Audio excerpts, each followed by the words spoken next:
Hello, it's Friday in the middle of January in Grants Pass, Oregon. Temperature 28 degrees. Sun's finally burning out the fog a little bit. And today we are pruning this woodland lot. What you see before you is small cedar trees that have grown up, and they are crowding themselves out, so none of them can get enough sun or nutrients to really grow. So they're all kind of stunted, and as you can see, it's kind of a jungle in here. So what we've done is thin some of them out. This is the before picture, what it looks like, and then if you turn around over here, you can kind of see the after picture. This is a spot that was equally as crowded, but we managed to thin it out quite a bit. And what will happen here, hopefully, is that these smaller trees will get a chance to grow up into big trees, kind of like that big boy back there. You can sort of see it. That's a cedar. I'm not sure if it's an incense cedar or a western red cedar. But today's project is to thin it out, and we will continue to do so. Okay, here we are back at the site where we're clearing out some of this overgrown forest. We've been cutting a lot of these kinds of small trees.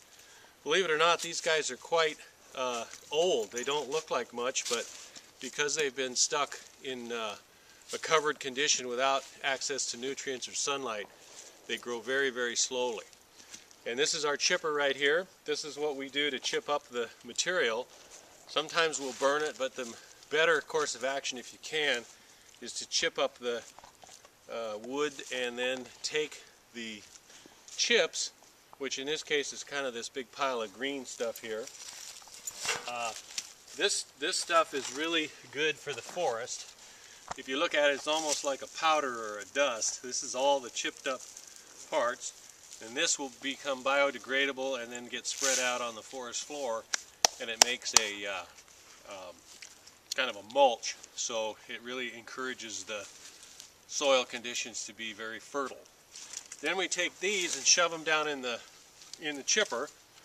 I won't start the chipper because it's pretty loud, you wouldn't be able to hear. But these essentially go in here. There's a series of rotating blades, and then it spits them out here. So we'll take a look at the forest here in just a minute, but I did want to show you.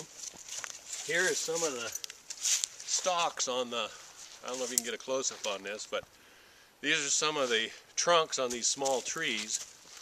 And if you'll notice, you can count the rings on the stalk here to see about the approximate age, and you can see how tightly these rings are growing together.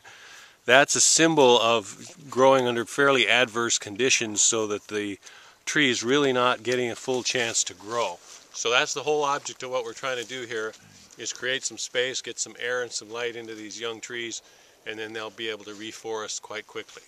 Okay, so what we're looking at here is a tree that died. This is an older cedar, and unfortunately, again, they're all starved for nutrients. So even a tree this big and this old will die if it's overshadowed by the other parts of the forest. So we cut this down just to open it up and get some light. You can pan along this log. We'll probably haul this out of here and maybe make some fence posts out of it. It's a pretty good piece of timber. And then over here, take a quick look. You can sort of see the forest. Now this is where some of the trees are starting to get a little bit bigger, so they still need to be thinned out, but they're pretty large, and they're interspersed with these oaks. These are some white oaks, very beautiful old trees, probably 100 years old. But again, there's all kinds of vines and stuff climbing up, and all these vines in the summer get leaves, and it tends to shade this whole area out, as well as this understory here. All this stuff is ladder fuels.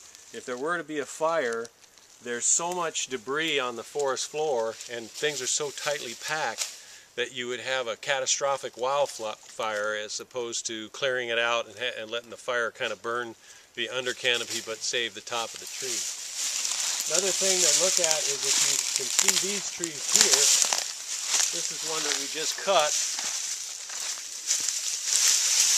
And if you look at this guy, he looks, you know, pretty tall, but see how skinny it is? And if you notice, all of these under leaves or branches have all been died off. So what's happening is it's not getting enough light to sustain the growth potential that it could get.